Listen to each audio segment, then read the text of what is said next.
இதே நேரம் சரத் வீரசேகர ஒரு குற்றச்சாட்டினை இவ்வாறு முன்வைக்கிறார். தமிழ் டயஸ்போராவுக்கு அரசு தரப்பில் ஆதரவு என்பதாகவே இந்த குற்றச்சாட்டு முன்வைக்கப்படுகிறது. விமலுக்கு எதிராக சரத் வீரசேகர இந்த குற்றச்சாட்டினை முன்வைத்திருக்கிறார்.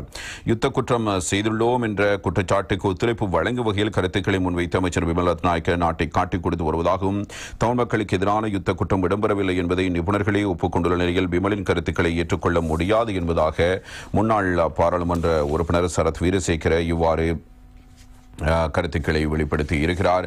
விடுதலை புலிகள் தமிழ் டயஸ்போராவுக்கு ஒத்துழைப்பு வழங்கும் வகையிலேயே அவரின் கருத்துக்கள் அமைந்துள்ளதாகவும் ரியர் அட்மிரல் சரத் வீரசேகரவினால் இவ்வாறு குற்றச்சாட்டுகள் முன்வைக்கப்படுகின்றன. பொதுஜன பெருமன தலைமையகத்தில் இடம்பெற்ற செய்தியாளர் சந்திப்பில் அவர் இவ்வாறு கூறுகிறார். பல்லாயிரம் மக்களின் உயிர்களை பறிகொடுத்து சொத்துக்களை இழந்து முன்னெடுக்கப்பட்ட உள்நாட்டு யுத்தத்தை நிறைவுக்கு கொண்டு வந்து 16 வருடங்கள் நிறைவடைவதாகவும் எமது ராணுவ வீரர்களும் உயிர் தியாகம் செய்திருக்கிறார்கள். 14,000 வரையிலான ராணுவத்தினர் அங்கவீனமுற்றிருக்கிறார்கள். எனவே இது தமிழ் மக்களுடனான போராட்டம் அல்ல, நாட்டை பிளவுபடுத்துவதற்காக செயற்பட்ட விடுதலை புலிகள் பயங்கரவாதிகளுடனேயே நாங்கள் போராடினோம். அதே போன்று தேசத்தின் மீது நேயமிக்க மக்கள் இருக்கும் வரை நாட்டை பிளவுபடுத்த இடமளிக்க மாட்டார்கள். புதிய அரசியலமைப்பினை கொண்டு வருவதாக தெரிவித்தே தேசிய மக்கள் சக்தி அரசாங்கத்தினர் ஆட்சிக்கு வந்தார்கள். தற்போது அரசியலமைப்பில் பிரதானமாக 2 விடயங்கள் இருக்கின்றன. ஒரு விடயம், இந்த நாடு சமயமில்லாத நாடாக வேண்டும். அதே போன்று இந்த நாடு பெடரல் நாடாக இருக்க வேண்டும் என்று குறிப்பிடப்பட்டுள்ளது. அவ்வாறு எமது நாடு பெடரல் நாடாகினால் ராணுவ வீரர்கள் தினத்தை அனுஷ்டிப்பதில் எந்த பலனுமில்லை. இந்த நாடு ஐக்கியமாக இருந்தால் மாத்திரமே ராணுவ